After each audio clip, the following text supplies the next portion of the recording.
Nous sommes en Chartreuse avec des prairies bien particulières et excellentes, des races de vaches de montagne, tarines et abondance. Et ce lait fromageable, dans toutes les étapes de la fabrication, nous mettons énormément d'attention jusqu'à la vente de nos produits sur le plateau et ailleurs. Je m'appelle Catherine Pibelet, je suis salariée de la ferme de Bellechambre. La ferme de Bellechambre est un foyer de vie pour adultes, autistes, personnes qui souffrent de troubles du spectre autistique. Et donc la particularité de ce foyer de vie, c'est que c'est une ferme aussi, c'est une exploitation agricole, donc avec des vaches laitières, et nous transformons notre lait que nous vendons localement et nous sommes ravis d'être acteurs sur ce plateau des Petites Roches. Alors ce métier, ça fait plus de 30 ans que je suis à Bellechambre. Je reviens du milieu agricole, donc les alpages, la fabrication de fromage, mais j'avais toujours dans l'idée d'associer les deux, l'agriculture et les personnes en difficulté, le handicap. Donc la vie m'a donné cette opportunité et je l'ai prise, voilà.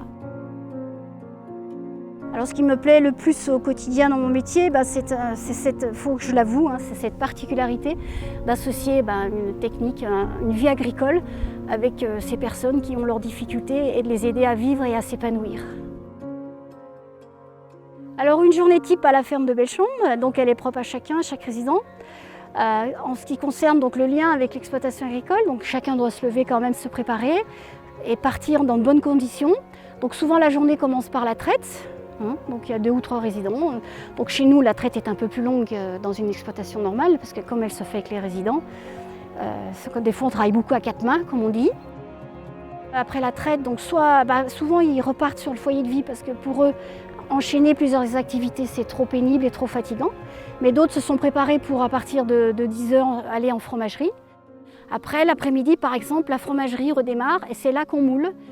Et puis après, le soir, il y a de nouveau une équipe qui repart pour la traite. Et puis dans la journée aussi, il y a quand même, faut s'occuper des bêtes, il faut s'occuper des parcs, que ce soit été comme hiver. Voilà, c'est la journée type un peu sur l'exploitation agricole. Et d'autres là, s'occupent des ventes au local de vente, donc toute la journée. Et d'autres, c'est soit le mercredi ou le dimanche, ils s'occupent des tables d'hôtes, donc préparent les salades, l'entrée, mettent la table, installent tout pour accueillir les gens de la meilleure manière possible. Alors les étapes de fabrication d'un fromage varient selon le fromage. Par exemple, le Bellechambre, on considère la fabrication sur 2 jours, entre la prise de caillage, le moulage, le salage, le démoulage, mais il peut se consommer tout de suite.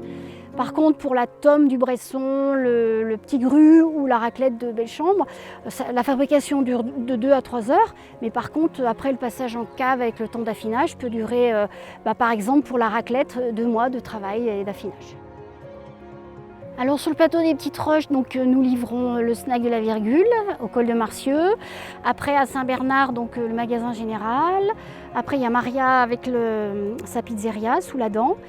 Et puis nous livrons la cantine scolaire du plateau des Petites Roches. Et puis nous sommes ravis de vous accueillir au local de vente pour nos produits, nos fromages et nos œufs. Et puis la table d'hôtes le mercredi et le dimanche. Et puis plus tard, la médiation animale ouverte à tout public avec nos 2 ânesses.